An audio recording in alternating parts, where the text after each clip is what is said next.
Olá, sejam todas muito bem-vindas à primeira Masterclass gratuita sobre temas femininos. Eu sou Juliana Carneiro, eu sou especialista em felicidade e bem-estar da mulher, atuo há mais de 10 anos como mentora de mulheres, sou professora de psicologia positiva e hoje eu quero falar com você sobre essa sensação constante que as mulheres sentem de esgotamento e sobrecarga, né? E o quanto essa sensação, esse sentimento de esgotamento, sobrecarga, afeta a nossa felicidade, o nosso bem-estar, a nossa saúde mental e nos impede de realizar coisas importantes e dar o próximo passo rumo ao nosso desenvolvimento, ao nosso negócio, àquela promoção que a gente quer alcançar, que a gente quer conquistar, né? Então, isso é muito importante. No Brasil, hoje, mais de 45% das mulheres sofrem de burnout, depressão e transtornos de ansiedade, né? Esses números nos impactam, né? Chamam a atenção para esse olhar mais cuidadoso com a saúde mental das mulheres, com o bem-estar, com a felicidade. Existe uma pesquisa global que demonstra que nos últimos 40 anos a percepção de bem-estar e satisfação com a vida das mulheres teve um grave declínio, um considerável declínio, que é um grande paradoxo, né? Se a gente pensar em todas as conquistas que nós fizemos nesses últimos 40 anos, né? E qual a resposta para essa insatisfação, para essa queda, né, no nosso bem-estar subjetivo, ou seja, na nossa própria avaliação de bem-estar e felicidade com a nossa vida? A resposta está exatamente, gente, nesse excesso de tarefas que a mulher moderna vem assumindo nesses últimos anos, né? Com a dupla jornada, com a ida para o mercado de trabalho, a gente acumulou mais responsabilidades e isso tem nos adoecido, tem impactado negativamente o nosso bem-estar. Mas o que há por trás, né, dessa sensação de sobrecarga, desse esgotamento feminino? E é sobre isso que eu quero falar com você hoje. Porque o que tem por trás é muito importante que a mulher tome consciência para que só assim, só tomando conhecimento sobre o que há por trás, sobre essas prisões invisíveis desses padrões femininos, né, que nos são passados todos os dias através das narrativas culturais que nós somos impactadas, seja pelas redes sociais, seja pelos filmes, pelas séries, né? Nós somos todas impactadas por esses padrões femininos de comportamento, de boa mãe, boa esposa, de padrões também de beleza, né? Isso nos impacta muito e a gente precisa ter consciência disso, porque só tendo conhecimento desse mecanismo, né, dessas armadilhas, desses gatilhos femininos que nos adoecem, que nos sobrecarregam, é que a gente pode fazer algo com eles. A gente pode driblar eles. E é isso que eu vou te mostrar aqui hoje.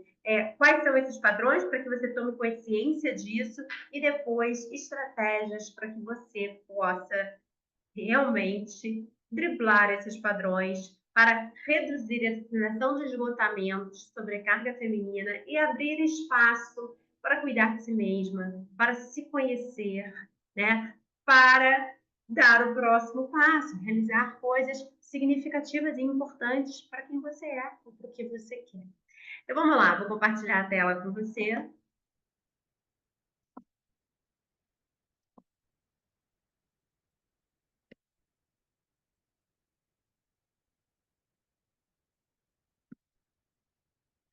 Bom, esse QR Code te direciona para o meu site. Lá você pode conhecer um pouco mais sobre a minha jornada, a minha trajetória, o que eu faço, como eu faço. Então, fica aqui esse convite. Mas se você está chegando agora e não me conhece, bom, eu sou mãe de duas meninas, eu sou esposa, sou filha, sou Dinda, sou amiga, e sou uma empreendedora, professora, uma estudante, uma eterna estudante. Eu amo aprender e amo ensinar. Então, vamos falar agora sobre esses gatilhos femininos, né? Quais são eles e como eles atuam? Eu vou te apresentar a síndrome da boazinha, a culpa, o perfeccionismo, a dificuldade de dizer não. Esses comportamentos, eles são influenciados por normas culturais e sociais que historicamente nos incentivam a priorizar os outros em detrimento de nós mesmas. Esses padrões têm um impacto profundo na nossa saúde emocional e mental, levando a essa sobrecarga e esgotamento. Tá? Então, o que é a síndrome da boazinha e como ela se manifesta nos nossos comportamentos? É um treinamento que todas as mulheres recebem desde muito cedo, começa lá por volta de 7 anos de idade, para que a gente seja gentil e agrade a todos, evitando conflitos e buscando a aprovação. Tá? Qual o impacto dele, gente? O impacto dele está diretamente relacionado à nossa dificuldade de dizer não, de estabelecer limites saudáveis. E isso faz com que a gente acabe aceitando muita responsabilidade que muitas vezes a gente não consegue administrar. Tudo isso pela nossa dificuldade, incapacidade de dizer não. A culpa feminina, gente, essa aqui a gente tem que ter muita atenção, porque essa culpa feminina, ela é muito nociva para a autoestima, para o bem-estar das mulheres, para a nossa capacidade de realizar coisas importantes e significativas para a gente, tá? Então, atenção a esse mecanismo. Como que ela se dá? Como ela se manifesta? É assim, quando a gente finalmente consegue abrir um espaço na nossa agenda para si mesmo, a gente se sente inadequada, a gente se sente egoísta por a gente estar tirando esse tempo para fazer algo que é importante para a gente. Né? E a gente reprova o nosso comportamento. A culpa, ela alimenta a sobrecarga e a exaustão, que sabotam a nossa capacidade de sonhar e realizar coisas importantes para a nossa felicidade e bem-estar. A culpa feminina não é uma emoção inofensiva. Ela tem o poder de minar a sua autoestima e atrapalhar a capacidade de cuidar de si mesma, de investir tempo em si. E o perfeccionismo, gente, essa é uma armadilha que, cara, quase todas nós caímos recorrentemente nessa armadilha, que é essa corrida de hamster que a gente fica, né? Que é essa busca incessante por atender esses padrões que são irreais de desempenho, de aparência, de comportamento. E aí, como é que isso se dá? Isso se dá com uma autocrítica feroz que nós fazemos a nós mesmas, né? E que gera esse medo muito grande de falhar. Então, isso atrapalha muito a realização feminina, porque a gente fica com tanto medo de falhar que a gente procrastina, a gente nem começa, a gente nem dá o primeiro passo. Por isso, a gente precisa ter muito cuidado com esse mecanismo. Ele não é uma qualidade. Não, ele é algo que impacta muito o nosso bem-estar, especialmente, gente, porque o autocriticismo ele impede a experiência de emoções positivas, né? Como alegria, como interesse, como orgulho, reconhecimento, gratidão, esperança. E a experiência de emoções positivas é algo também crucial para o bem-estar e para a felicidade. Né? Então, por isso que a gente precisa ter muita atenção com esse mecanismo. E é importante a gente ter em mente sempre, né, que a diferença entre o remédio e o veneno é a dose. Então, a gente precisa buscar esse equilíbrio. É lógico que eu não estou dizendo aqui para a gente não buscar, né, fazer bem aquilo que a gente faz, dar o nosso melhor. Né? Não, eu estou falando quando isso vai além, isso se torna algo que impacta o nosso bem-estar. Né? Então, atenção à dose, ok? E como que ele se manifesta o perfeccionismo, gente, também? Como uma busca desenfreada por validação externa, né? E isso se dá também porque as meninas, elas percebem desde muito nova, né, que o feminino vale menos que o masculino na nossa cultura. Então, por isso também a gente se coloca nessa corrida de hamster, porque a gente precisa estar sempre buscando essa validação externa para que a gente sinta que a gente está atendendo as expectativas, que a gente está fazendo um bom trabalho. Né? E aí a gente esquece que essa validação ela tem que ser interna. Para ela nos nutrir de forma eficiente, de forma saudável, ela precisa vir de um auto-reconhecimento, do reconhecimento do seu tesouro interior, que são as suas forças e virtudes humanas. A busca desenfreada por atender esses padrões de comportamento e de beleza inalcançáveis ampliam essa sensação de esgotamento, podendo criar um ciclo de exaustão e insatisfação contínuas. É isso que a gente nunca está satisfeita. É como se a gente sempre precisasse dar mais um pouco, né? É como se a gente nunca estivesse dando o suficiente. É como a sensação é de que a gente nunca é boa o bastante.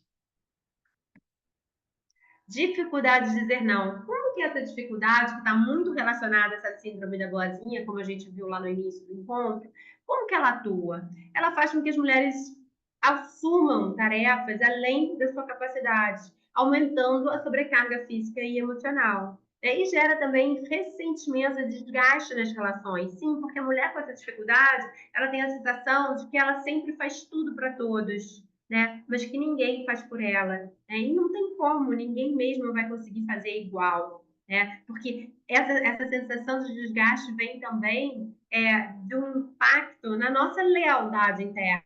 Porque quando a gente abre mão da gente em prol dos outros, a gente está sendo desleal conosco. E esse é um tema que eu quero falar muito aqui ao longo de 2025, que é o tema da lealdade interior. Como que a gente cultiva essa lealdade interior? E como ela é crucial para a nossa saúde, para o nosso bem-estar, para a nossa relação de amor conosco, para a nossa autoestima saudável. Então, por favor, acompanhe o grupo da Masterclass gratuita, porque ao longo de 2025 eu vou realizar muitas Masterclasses com esses temas femininos que eu acho que são tão importantes e cruciais para o bem-estar, felicidade, saúde mental das mulheres. E, gente, por que a gente precisa ter consciência desses mecanismos, né? Porque a gente precisa entender como que a nossa cultura funciona e como que ela impacta as nossas escolhas e o nosso bem-estar. Isso é muito importante. Então, vamos lá. A sociedade frequentemente espera que as mulheres sejam cuidadoras, conciliadoras e multitarefas. E essas expectativas sociais, gente, elas não são diretas, elas não são óbvias, né? É algo que é subentendido, né? É algo que é passado através dessas narrativas culturais, nos filmes, nas séries, nos livros, né? Através também da educação, da criação dos filhos. A gente vai passando esses valores, a gente vai passando esses ensinamentos que nos foram passados, a gente vai reproduzindo esses padrões ininterruptamente e inconscientemente. Por isso o trabalho aqui hoje é para que a gente tome consciência, porque só tomando consciência é que nós podemos sair desse lugar de reprodução de padrões, né, para ruptura daquilo que não é favorável, daquilo que não nos faz bem, tá? Qual é a saída, gente? A saída é a gente questionar esses padrões que nos foram impostos e rejeitar essa comparação nociva, aprender a nos ver com compaixão e autenticidade. A Bárbara Fredrickson ela fala que um dos maiores vilões da felicidade e do bem-estar é a comparação social. As comparações que a gente deve fazer é com a gente mesmo, né? Como eu era, como eu estou, como é que eu mudei, como que eu melhorei, o que eu ainda posso fazer, o que eu ainda quero transformar, né? E quais são as consequências dessa sensação que a gente tem de sobrecarga, né? O esgotamento emocional e físico, o acúmulo de tarefas e responsabilidades pode nos levar e tem nos levado ao burnout. A falta de tempo para si mesmo, né? Então, essa é uma outra consequência da sobrecarga feminina. Ela rouba o tempo que seria essencial para o descanso, para as práticas de autocuidado, para as práticas de autocuidado e autoconhecimento. Dificuldade em realizar coisas importantes e a gente se sente sem espaço para o crescimento e a realização pessoal. Então, qual é o outro antídoto? A gente precisa aprender a delegar. Não é só porque a gente faz alguma coisa bem e de forma, de repente, mais ágil, porque a gente está acostumada. Isso não significa que esse seja o uso mais produtivo do seu tempo, tá? E a gente precisa aceitar a realidade, né, incontestável que nós não damos conta de tudo. Ninguém dá. Ninguém. E enquanto você tenta equilibrar todos os pratinhos, você, os seus sonhos, o seu negócio acabam ficando de lado. Porque simplesmente não tem tempo suficiente para fazer tudo, tá? Então, aqui eu trago essa frase da Tiffany Dufour. Ela é uma especialista em liderança feminina e ela fala que a principal causa do esgotamento feminino não é o fato de termos muito a fazer, mas a sensação de que as coisas que fazemos não são importantes, não refletem quem somos. Então, isso é muito importante, né? A gente conseguir ser capaz de atribuir sentido às situações da nossa vida, aquilo que a gente faz. Isso é algo muito preponderante para o bem-estar, para a felicidade, para a saúde. Tá? Só que, assim, eu acho que a gente precisa fazer isso, mas sem perder de vista que a gente também está fazendo muito. Né? Então, a gente precisa também aprender a delegar, a gente precisa também aprender a pedir ajuda. Isso são coisas importantes também. Tá? Então, por isso, gente, que eu criei o mapa da realização, para ajudar as mulheres a identificarem o que é realmente valoroso, importante para a sua vida e felicidade em 2025, atribuindo sentido a isso, estruturando um plano de ação para colocar intenção e propósito ao que é realmente importante, sem culpa, sem medo de falhar. Então, esse é meu convite para você, tá? É o mapa da realização. Então, se você sente que o seu negócio não vai para frente, que os seus sonhos são grandes demais para serem realizados, tá na hora de você se livrar desse peso, dessa culpa. No mapa da realização, uma das primeiras coisas que a gente faz é ativar a virtude da coragem, a bravura psicológica para a gente ser capaz de olhar para as situações que estão nos travando, que estão nos impedindo de realizar coisas importantes, como, por exemplo, as nossas crenças negativas sobre a nossa própria capacidade de realizar, né? E sobre esses entraves que estão nos impedindo de dar o próximo passo, né? Então, essa coragem ela é ativada para que a gente seja capaz de lutar por nós mesmos, de lutar pelos nossos sonhos, né? E, acima de tudo, para que a gente possa viver a vida que a gente merece. Então, aqui nesse QR Code, você vai ter mais informações sobre o mapa da realização. A gente vai realizar um workshop em grupo agora, na segunda-feira, dia 16 de dezembro, às 8 da noite, tá? Mas se por acaso essa data não for viável para você, o mapa da realização ele também pode ser feito individualmente, tá? Então, me procura, me manda um WhatsApp e a gente conversa sobre isso. O importante é você realmente se planejar, se organizar, estruturar a sua vida com direção, com propósito, com sentido, né? Ativando as suas forças, reconhecendo os seus valores e alinhando tudo isso com bem-estar e felicidade. Bom, você também pode me encontrar no Instagram. Eu quero te agradecer por me acompanhar até aqui. Eu espero que esse conteúdo faça sentido, porque só é sentido que faz sentido para gente, né? E que ele seja útil para você dar o próximo passo para uma vida mais leve, com mais bem-estar, com mais propósito, ok? Não esquece de entrar para o grupo da Masterclass gratuita e acompanhe lá, porque além da gravação desse encontro, eu também vou disponibilizar lá as informações sobre as próximas Masterclasses com temas femininos que eu irei realizar ao longo de 2025. Nos vemos lá!